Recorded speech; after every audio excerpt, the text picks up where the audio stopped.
آج یوم وصال ہے ام المومنین حضرت خدیجہ رضی اللہ تعالیٰ عنہ کا، اور سید مقدس کاظمی صاحب نے جس طرح ان کی شان بیان کی، ہماری بہن عالمہ خانم سیدہ ندا جعفری صاحبہ نے جس طرح ان کی شان بیان کی، جتنی بھی ان کی شان بیان کی جائے کم ہے، شاید الفاظ ہمارے پاس کم ہو جائیں، لیکن جو ہمارے دل میں ان کے لیے محبت، احترام، جو جذبہ ہے ہر مسلمان کے دل میں، آج ہر مسلمان کے دل کی دھڑکن تیز ہے جب جب ان کی شان ہم سن رہے ہیں، بیان ہو رہی ہے۔ اور آپ ہی میں آج کی جو ہماری خواتین ہیں ان کے لیے جو ایک رول ماڈل کی صورت میں اگر پیش کیا جائے ان کی پرسنالٹی کو، تو میں چاہوں گا کہ اس حوالے سے بھی آج کی خواتین کو گائیڈ کرنے کے لیے اسی طرح آپ روشنی ڈالیں حضرت خدیجہ۔ اس میں بطور خاص یہ بات بھی غور کرنی ہے کہ اتنا مال پاک بی بی خدیجہ سلام اللہ علیہا لے کے آئیں، لیکن کہیں بھی یہ محسوس نہیں ہوا کہ میں کوئی بہت مال لے کے آئی ہوں، یا میں نے معاف کیے قرض رسول اللہ خدا کی جو ہے اس محبت میں، تو کہیں بھی یہ آپ کو جتاوا نظر نہیں آئے گا۔ اور آج کی خواتین اگر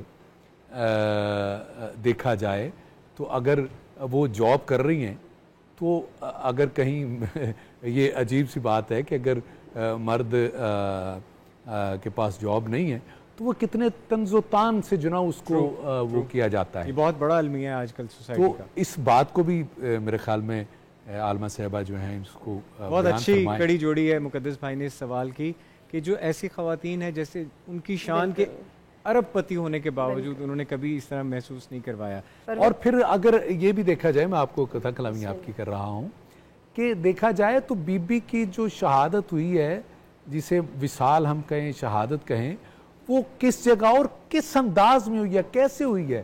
اگر اس بات کو یہ میں چاہوں گا کہ بہن ہماری کھول کے بیان کریں کہ وہ کس قدر جو ہے وہ عجب معاملات میں، اور کیا بی بی نے پتے کھائے ہوں گے، اور کہتے ہیں کہ اتنے یعنی بھوک اور افلاس تھی شیب ابی طالب میں کہ آپ نے پتے کھا کے گزارا کیا، اور رنگت آپ کی جو ہے وہ سبز ہو چکی تھی، یعنی اس قدر۔ تو میں چاہوں گا کہ اس حوالے سے تھوڑا سا آپ۔ پروردگار عالم فرماتا ہے ان اللہ اشتری من المؤمنین انفسهم واموالهم بان لهم الجنہ۔ اللہ خریدتا ہے مومنین سے ان کے نفسوں کو اور ان کے اموال کو، تاکہ انہیں جنت تک پہنچا سکے۔ لطف یہ ہے کہ جب اللہ جناب خدیجہ کا مال خرید رہا تھا نا، تب ابھی اسلام نہیں آیا تھا۔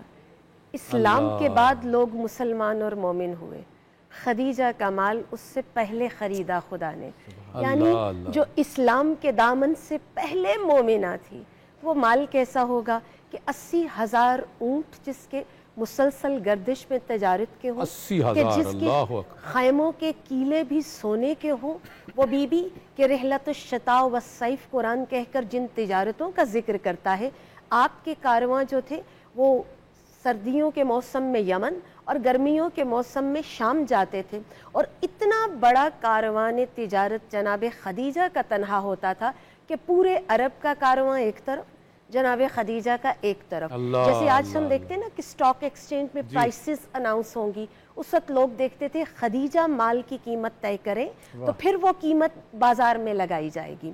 مجھے آج پوری کائنات کی عورتوں کو مخاطب کر کے کہنا ہے، آج ہمارے پاس کتنی ٹیکنالوجی ہے، کتنی ترقی ہے، اور آج زمانے میں سب سے بہترین تجارت عموماً بینک کرتے ہیں، اور بینک جب یہ تجارت کرتے ہیں تو ایک لمبی فہرست ہے جنہیں ہائر کرتے ہیں، کہاں نقصان ہوگا، کہاں قیمت بڑھے گی، کون سی چیز کی قیمت کیا ہے، اور وہ پوری لائبلٹی بنا کر ایک بینک بزنس رن کرتا ہے۔ پھر بھی ممکن ہے کہیں لاس ہو جائے، کہیں نقصان ہو جائے۔ اس دور جاہلیت میں ایک مستور تنہا کاروبار کر رہی ہے، اور اس کا اربوں کھربوں ڈالرز کا اس زمانے میں کاروبار ہے، اور کہیں نقصان نہیں ہوتا۔ اس کی زیرک طبیعت، اس کے مزاج و عقل و شعور کا اندازہ ہم کیسے لگا سکتے ہیں؟ وہ بی بی کس مزاج کی تھی؟ آج آپ کہہ رہے ہیں نا زمانے کی عورتیں، تو میں کہوں گی آج اگر خدا نہ کرے میری بیٹی، آپ کی بہن کہے کہ میں فلاں سے شادی کرنا چاہتی ہوں، ہم کہے ارے چپ، ایسی باتیں نہیں کرتے، ہم شریف لوگ ہیں۔ عرب کے بدوؤں کے زمانے میں وہ بی بی اپنا پیغام بھجوا رہی ہیں رسالت مآب کے لیے. کیا بتانا چاہتی ہیں؟ آج بھی عورت یہ بات نہیں کہتی. وجہ کیا ہے؟ عورت کی شان ہے، ناز ہے، فخر ہے، عورت کے وجود کا احترام ہے. اس کو گھٹانا نہیں چاہتی عورت، اس لیے مرد پیغام دیتا ہے، عورت قبول کرتی ہے. لیکن جناب سیدہ کی ماں کی شان آپ جانتے ہیں، پورا عرب موتقف تھا، معترف تھا ان کی شان کا. لیکن بی بی نے پیغام کیوں بھیجا؟ میری شان نہ رہے، کوئی پرواہ نہیں. کوئی یہ نہ ہو کہ اگر پیغام نبی نے بھیجا کوئی کہے گا کہ دولت دیکھ کر ہاتھ پھیلا لیا. نہیں، میری شان جاتی ہے تو جائے، لیکن نبی کی آن میں کمی کبھی نہ. سبحان اللہ.